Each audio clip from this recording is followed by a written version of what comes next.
welcome to the Hooked Pod. I'm Chunk. And I'm the Chippy. And on today's episode, we have Deacon Plant. That's probably the first time I've called him by his real name in the whole time I've known him. I met Deacon via the Must Lord, Dowley, on an episode 5 through the brim fishing days down in Albany in the Great Southern here. And today, this is our first video link. So Deacon's up in Exmouth, which is the mid-northwest of WA. Game fishing mecca of WA. Yes. And the Chip's on holidays at long last. Yeah. Over in Yellingup, which is the southwest. Little fish shack here in Yellingup that I'm in, mate. Yeah. So we're covering the state today. It's good. Just chilling out. Yeah. This is our first one that we've done remote, actually, and it's only taken us 2 hours, but we're there. Yeah. The only guy who looks relaxed is Deacon, I reckon. How you doing today, mate? Yeah, good, mate. Cheers for having me, lads. It's a pleasure. No, it's nice to have you on board. I've heard a lot about you, Deacon, from this fella. We don't know much about what you're doing up in Exmouth, only through your Instagram and that. So elaborate on what sort of fishing you get up to. I do a bit of everything up here. Obviously, met Jezza through the brim scene down there in Albany, but we used to do a fair bit of fishing down there, all sorts of stuff. But up here, I've converted over to the fly fishing since I've moved up here. It's a very expensive and very frustrating hobby, but that's just fishing in general, isn't it? Yeah, it is. It is. Yeah, it's pretty unique, and that's why we wanted to have a talk to you, because we do know of someone down south that was catching a few salmon the other day, doing a bit of fly fishing, Mr. Coughlin. But when we saw what you do, it was great to be able to have a chat to you about it. Mm. I feel like it's getting a bit more popular these days, and well, realistically, you can catch anything you can catch on a normal fishing rod. You can catch with a fly rod. It's just a bit more difficult at times. Yeah. And do they have to be fish that are near the surface to catch them with a fly? It definitely helps, but there's guys that I know a couple of guys from Perth that you can get heavy sinking lines that help sink your flies down and tie heavy flies.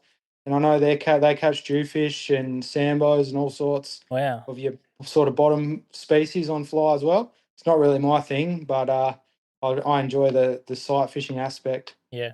Up the top where you can see what you're casting at. But yeah, guys, you can fish deep. You can do it, but it's a bit of a pain. I've always wondered that with fly, like I look at a fly rod and I just go, God, that's hard work, The reels are like so small and the handle's like so small. But like, how does that differ compared to like a normal egg beater type setup that we're all just grown up and used to, Yeah, it is a bit different. I mean, it's 1-to-1 ratio. I guess the closest thing you can kind of match it to that the average guy might have used is think of it like an alvy reel, I guess. Like the old alvies. Chalk line on a building site. Yeah, except you'd obviously don't turn them sideways to cast them. But yeah, I've got a couple there. Like the last couple of years, I've been trying to get a marlin on fly, and a couple of those reels that I use for that, they're pretty big. They're pretty big. Yeah, hold a lot of line. Yeah, but, yeah, right. So are you making, like, if you were going to go fishing for marlin for fly, are you making those flies yourself? Yeah, I tie them all myself. They're like a big, so they're tied on like a straw, like a tube, and then you can put your hooks in the back of that. Oh. And obviously, if you're doing it by the book, technically you don't trawl your fly. You have to, so you trawl the teaser, and you bring the marlin up to the boat with the teaser, and then flick the teaser out and cast your fly into him. Is the correct way to do it if you're doing it by the book. Yeah, I haven't got one yet. So. Keep on working on it. Yeah. How's the line different? Because it's is it a lot thicker than braid and all that?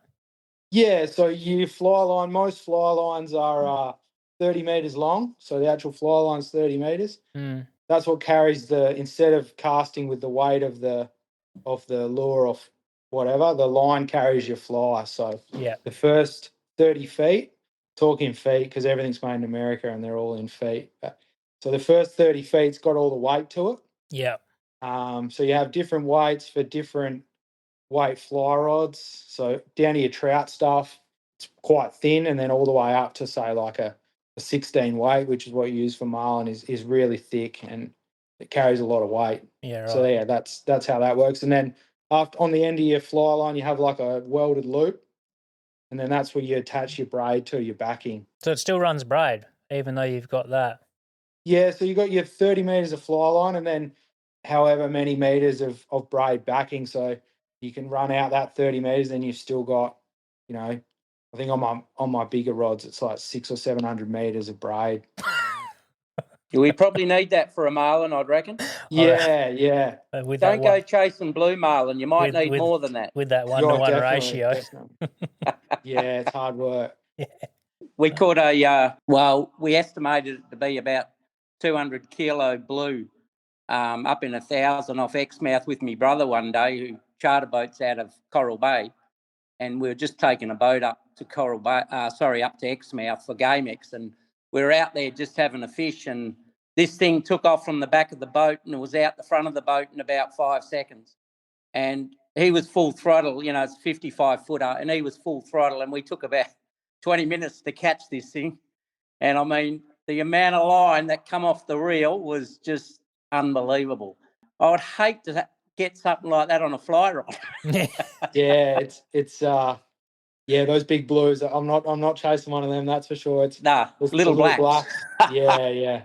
The other stuff you get into, like I don't know, fly. It's a bit old school fly fishing. If you get right into it, the old American guys. So again, to do it properly, I don't personally, but to do it properly, you're only supposed to use 20-pound leader. That's the heaviest you're supposed to use. Why is that?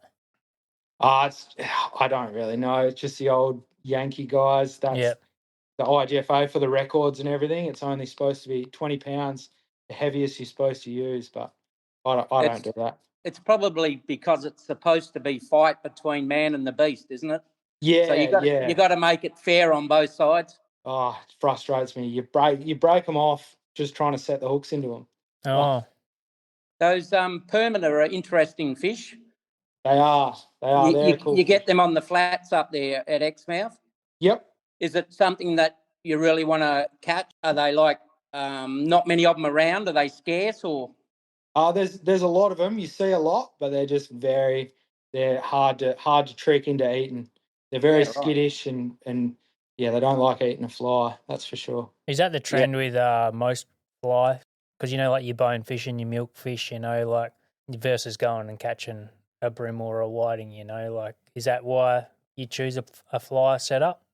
Yeah, I think so. It's still that challenge sort of stuff. I think it's just the more challenging the fish, the more fun it is. I think anyway, and then you add the fly fishing aspect onto it as well, and just creates a whole bigger challenge. Yeah. What converted you? I got a bit bored, to tell you the truth, mate. You were catching too many fish. Yeah, you can only throw so many plastics and lures around until you go, oh, I guess it's like, you bait fish for bream when we were younger, and then you go, oh, what's next? I'll chuck a lure, and then what's next? I'll try this fly fishing thing out, and it just got all a bit out of hand, I think. Yeah, you buy a 500 gram of bloody prawns and you end up catching about 50 bream out of the one packet. Yeah, exactly. Have you always been handy with your hands, with the flies and that sort of thing? You always been making lures? No, I never really made any lures. I'm a boilie by trade, so I guess I got a little bit of a handy bit of ounce about me. But no, just the whole fly tying thing just started as, I guess it's just the same thing. You go, well, I'm doing this, I might as well try and tie my own flies as well, and that gets a bit out of hand as well. God, I've got all sorts of feathers and fur and stuff that the missus doesn't particularly like getting just around the house. But when you cast a fly, do they last long? Or once they get eaten, do you lose it and have to repair it, or are they good for a while? No, most of them are pretty good. Some of the natural materials like deer hair and that gets chewed up pretty quick. But a lot of the flies I'm fishing, especially for permit, the guys make like plastic or rubber sort of crab legs now, and you tie them in to make the crab sort of imitations. They last. You can catch 20 fish on one of them. They're pretty good. Wow. How did you know what to throw in front of a permit or a GT when it comes to fly? Did you do a lot of research, or is it knowing what they eat up there? Oh, yeah, a lot of research, a lot of reading, a lot of annoying people on the internet asking probably too many questions. do a lot of walking around on low tide. You have a look around what's on the flats, see what crabs are there, and what bait fish are around, what colours they are, and you can sort of colour your flies and paint them up to those, match that sort of stuff. Yeah. So Some if of you're those crabs you've got made up, they're pretty cool. How long does it take you to make one? Those crabs you can knock out pretty quick, maybe like 20 minutes or something. Yeah. Some of the big, like bucktail stuff, can take a couple of hours to tie one, yeah. Wow. Yeah. So if you're going to make one for a marlin, are you going to make like a guardie? Because they use guardies and skirts and that. What would you make for a marlin? Yeah, so marlin flies, generally I tow a pink and white skirt with Yep. either a guardie or a queenfish belly or something tied into it. So it's just lots of pink feathers and lots of white feathers Yep. tied in. Yep. And they have like a little popper head on the front that sort of looks like the pusher, I guess. Yeah, it'd be interesting to go fishing with something like that, to catch a big fish like that and see how that goes. It's pretty technical fishing. The last time I was in GameX. I couldn't believe the teasers and that they were throwing out the back of boats. It was like throwing your Christmas tree out the back. It's about 6 foot and about 4 of them out the back of the boat. And then you got to reel in about 20 things when you actually hook a fish. What sort of boat are you running? 6 metre, like your American flat center console. Yeah. Fiberglass center console. Yeah, pretty good. It's a nice boat. I love it. Yeah. Perfect for what I do. Trying to hide But, that smile off your face there. Yeah, I love my boat. Yeah, it looks like a good walk around, so you can do that type of fishing off it in the flats and that, eh? Yeah, there's nothing for anything to get caught on. You get a bit sunburnt in the middle of summer when it's 45 degrees up here, but That's all right. You hack along up there in the Gulf pretty easy though. yeah, it's great for that. Great for that. You don't miss the 10-degree winters of Albany then, mate. No, not at all. Not at all. I think the wife does a little bit in the middle of summer when it's been 50 degrees all week, but I love it. Yeah. When we were up there in GameX, it was March, and it was never got under 40 the whole 10 days we were out on the boats. When we got back, we went to the pot shot and stayed indoors for 3 days to recover. Bloody hard work going out there 10 days in a row on the water. It was brutal, I can tell you. What's your biggest fish you caught on the fly? I've got a couple of fairly good cobia, big cobia. They're pretty stupid. They're pretty easy to catch. Maybe around 20 kilos. I got one good G, one good GT. It was maybe 18, 19 kilo. Last year, you caught a big swordfish. I did, yep. What's the story behind that?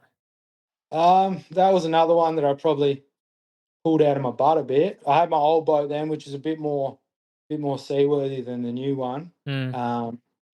And yeah, I had a month off between jobs, and I put it on the list. I'm going to catch a swordfish, and I think a few of my mates, Grayson threw it straight in the bin, said it wasn't going to happen. But yeah, I put in about 2 weeks of going nearly every day, and I managed to get one. Yeah, they're deep water, aren't they? Yeah, I was dropping baits in between 600 and 700 meters. Wow, that's crazy.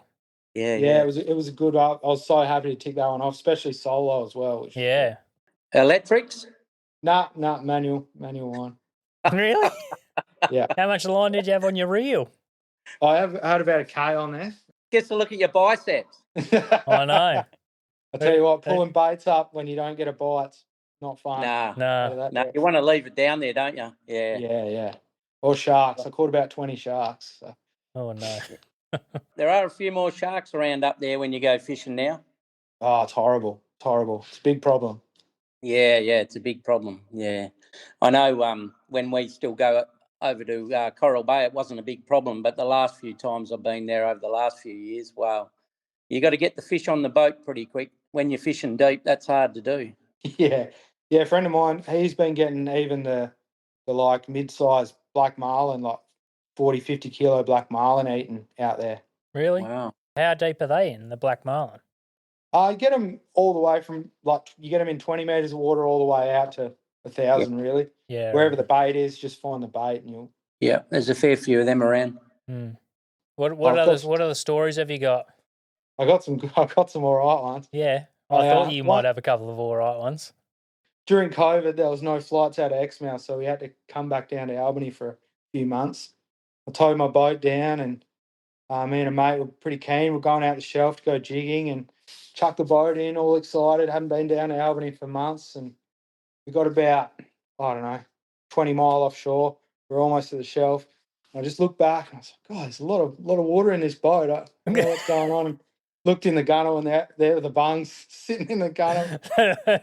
And so it was about 5 a.m. I had to strip off, jump over the side out there and screw the bungs in, and then jump back in the boat, and off we went. That's a good one. We did an episode on this not long ago. Yeah, we did. That's impressive. Yeah, it could have been bad if I hadn't realised, but So you put them in, you hit the bilge pump, and you went out. yeah, well, yeah, that's another. The bilge pump wasn't working, but it's all good. You've got to give the bucket a workout every now and then. Yeah, the bucket to go. Yeah, that was a good one. I think there was one with you, Chunk, once. Yeah, look, when we did a bit of bream fishing back in the day.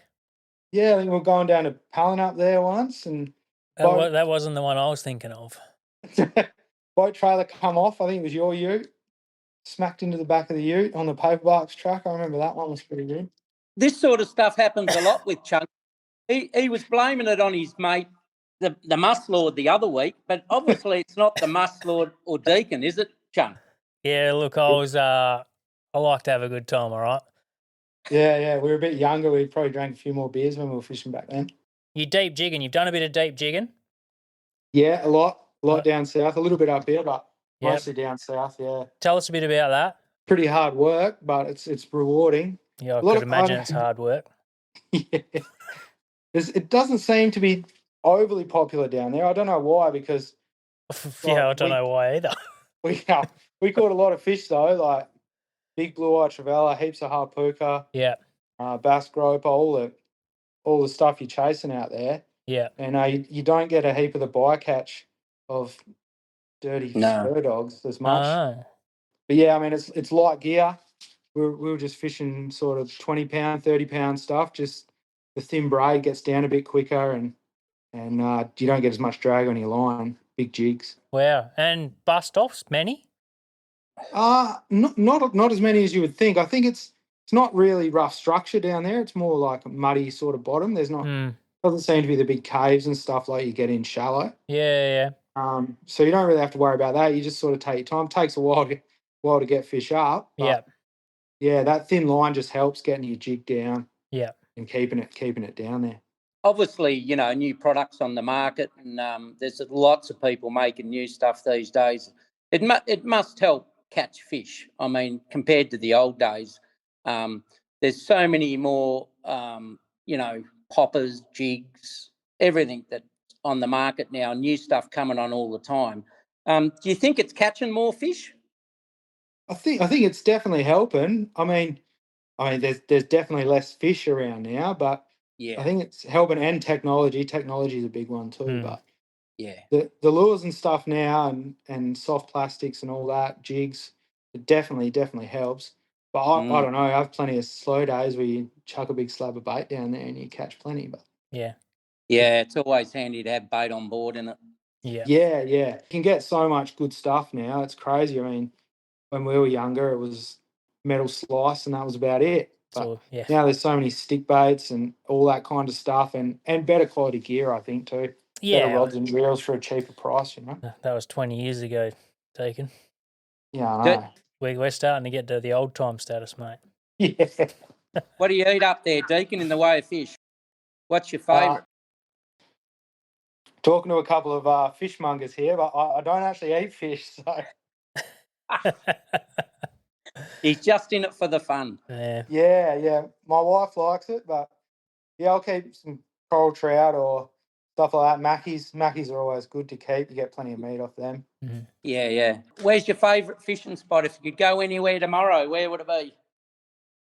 It'd definitely be, well, if money was no object, I'd probably go barra fishing up in the Kimberley, I think. But if it's just a day out on my own, it's definitely the eastern side of the Exmouth Gulf there, across the other side. It's pretty special across there. Yeah. No, barra fishing's good fun. I've done a bit of that back in the day. A couple of trips around Australia. We ended up north and East Alligator River and up in Kakadu and that, and so much fun, and the fish are just fantastic fish to catch. Yeah, no, it's good. But anyway, we're stuck down south at the moment, so we'll have to catch a few more nanagai and pinkies and maybe the odd jewie. Yeah, they sort of said a bit of. I caught one. Caught my first barrow the other day in Exmouth. Hit the old one, but they're quite rare, and it's hit a bit of a fire underneath me. Wow, that's been good. Was that out in the Gulf, or was that in a creek, or? It was in a creek over the eastern side of the Gulf there. Good stuff. Yeah, absolutely. Yeah. There's no crocodilians down there yet, is there? We had one last year. There was one last year that was hanging around the marina for a couple of months. He'd come in and hang around for a bit and then disappear and come back. So I think they are there, but not many. Yeah. Lucky. Yeah, just go in knee deep. Yeah, that's it. Now, if I was heading out for the first time as a fly man, what areas are we looking for? I think you want some shallow water.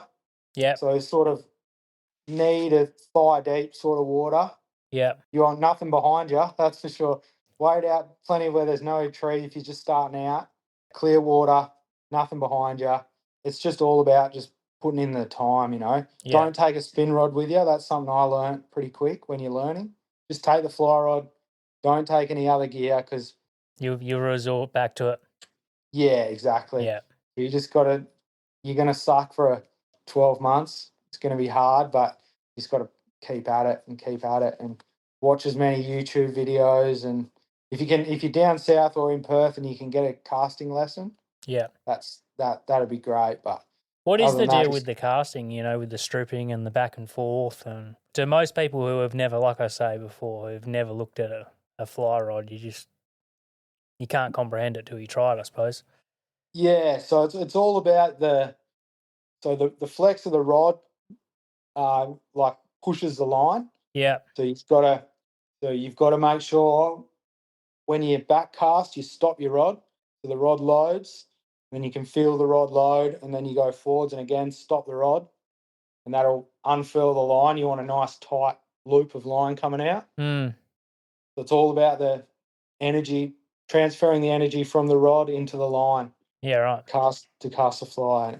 It's pretty technical, and it sucks for the first 12 months. You've obviously got to have a what's the word? Have a fair goal. Yeah, patience, goal. You've got to want to master it, don't you? Yeah, definitely. Yeah, I see so many people coming in and then give it up after a couple of months. Go, no, this is too hard. Yeah. But if you stick at it, it's very rewarding to, catch a fish on a different sort of way of doing it. Yeah, well, you're doing something that most people aren't doing, which is always good. Yeah, exactly. But yeah, that's the main one. I've done it down south a bit. It's pretty good on the brim. You can catch plenty of brim on fly and all that if you're down south. And yeah, salmon are always good. I mean, you can chuck a plastic bag at them most of the time and catch them. So yeah, it's good for them. Or a Coke can. Yeah, Coke can, anything will work. But yeah, it's not just a northern part of the state or a northern part of Australia thing. You can definitely do it down south and catch some good fish. What's the one fish you haven't caught yet, apart from the marlin? So this is getting a bit technical, but you get two species of permit in Australia. Yep. I've only caught the one. So we get both of them in Exmouth. One's a bit rare. It's more of a northern, bit more further north thing. So that's which is called. It's just called a permit as well, but they get into like the scientific names. So the ones we get here are a block eye, and the ones up a bit further north are anak. And I haven't caught one of them yet, so that's definitely on the list. Yep. And yeah, I haven't caught a real big GT on fly yet. That's another one that I want to tick off. That'd be fun to get in with that 1-to-1 ratio. It's going to be painful, but it's worth the pain.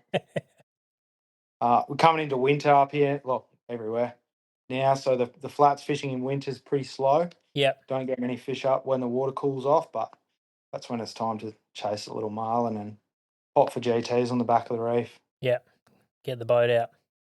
Yeah, get the boat out the back of the reef and muck around and get scared by the waves and all that stuff. Yep.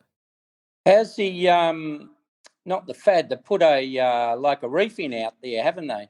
Yep. You go out there fishing? I've been a couple of times. It's a bit sharky for my liking. It's Yeah, right. yeah. I mean, At the- guys do really well, but yeah, it can Yeah. be pretty sharky. Yeah. What's it called? King Reef or something, isn't it? King Reef, yep, that's it. Yeah, that's just, right. Just off the marina, there's I think there's 12 pods or something. In a Yep. bit of a semicircle. Pretty good spot for like if you're just up here Yeah, cruising yeah. around because it's marked on all navionics and all that. And Yeah. so there's been some good fish caught it, some big trout and Yeah, big good cobia and mackerel and stuff get caught off it.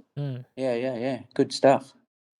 You been on any big camping trips, fly fishing that you've been out on? Not so much camping trips. I went a couple of years ago. Well, it's getting on a bit. Probably 5 years ago now. I went over to the Middle East. Yep. Fished over there. Fished in Oman for big GTs over there. Yeah, right. That was pretty cool. That was probably the best fishing I've ever experienced in my life over there. It's amazing. You catch fish a cast all day, every day if you wanted to. Wow. Didn't get my monster GT. I got a good one, 43 kilos. But What's a monster? yeah, there was a 65 kilo one caught Oh, wow. while I was there. That's a big gulf, isn't it? Yeah, it is. Yep. Yeah. Yeah, amazing fishing. Like we were fishing shallows on these top of these shoals for GTs and had big wahoo and sailfish swimming around the boat. The light tackle stuff you could cast around and catch trevally and tuna and whatever you wanted all day if you wanted to. Yeah.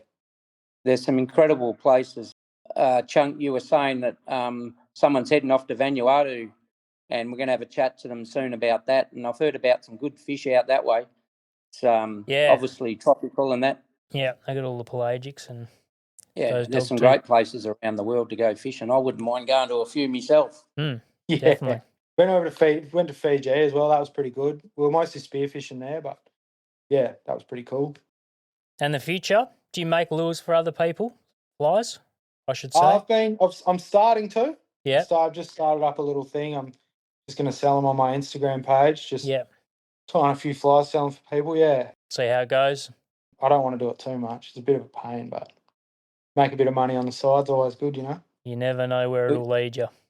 Yeah, exactly. Well, hopefully you get more people into fly fishing. Yeah. Yeah, that's the other thing as well. Yeah, it's always good to have more people involved in the sport, you know. Yeah, we don't want everyone going out with electrics and just raping the ocean, do we? No, you got to have the people using the starvation stick, as they like to call it. Yeah, you got to leave a bit of sport there. Yeah. Yeah. And you've obviously travelled WA a bit, you know, up north and down south. Is there more fly up north and versus down south, or? Yeah, there's more fish to target. Definitely, there's more fish on the flats, sort of from probably Carnarvon all the way up. Yeah. You get like all your queen fish, all your trevally species, tusk fish, all that kind of stuff. Whereas down south, you're a little bit bare down there with that kind of fishing. I mean, down south, you're probably going to be more sinking flies down a bit deeper, probably targeting sambos and kings and that kind of stuff if you want to do it. So it is those pelagics, more, so to speak, that you are chasing. Yeah, stuff that comes up shallow that you can see and is going to chase a fly. Yeah, definitely. End of every episode, the most unique dish that not the average person would get to experience in their lifetime. So I said earlier that I didn't like eating fish, but one thing that swordfish I caught. Yep. I mean, it's served in quite a few places now, but that's if I had to eat a fish, that'd be the fish I ate. It was really good. Yeah. We were marinating it in some chili and garlic and then cooking it on the barbecue. It was, that was really good. A bit more like chicken than fish, I guess. You would have got a few pieces out of that. Yeah, I had plenty. Everyone was my mate after that. I wanted a bit. Actually, the flesh of a blue-eyed trevally, I find a bit chickeny. Yeah, okay. They're completely different to usually your white-fleshed ocean fish, you know, like your nanny pinks and that sort of thing. Blue-eyed trevally is quite interesting in the flesh on it. Caught a few of them down there. I'm not a fish man. No. No, that's right. Give them to all your mates. It's catch and release. Yeah, that's it. I think that's about it. Well, thanks for joining us, Deacon. No worries, lads. Thanks very much. Good to catch up. Yeah, mate. Hopefully it all goes well for you boys. It's sounding good. I had to do daddy daycare this morning, so I took the young fella out in the jetty. Didn't catch anything, but we went and did it. We went out in the Calgon not long ago, remember? Yeah, we did. First time you and I had fished for a while. Yeah, we tried out Dowley's lures and they work. They're Yeah, good, aren't they? Yeah. I remember sitting in his shed when he first was coming up with that, and I said, "You're an absolute idiot. That'll never work." I think he's only making about 50 a day at the moment, so I think it might be working. Yeah. Exactly right. I was wrong about that. It's not going to go down. Yeah. No. Good on him. I love it. Yeah. Maybe you'll be doing that soon, Dave. Yeah, that's it. Yeah, maybe I'll be stuck at home tying flies You never know. instead of sweating in the mines all day. Yep. Yeah. You never know what the future will unhold. That's it. Thanks, mate. Thanks. Cheers, lads. Good luck with that See you later. black.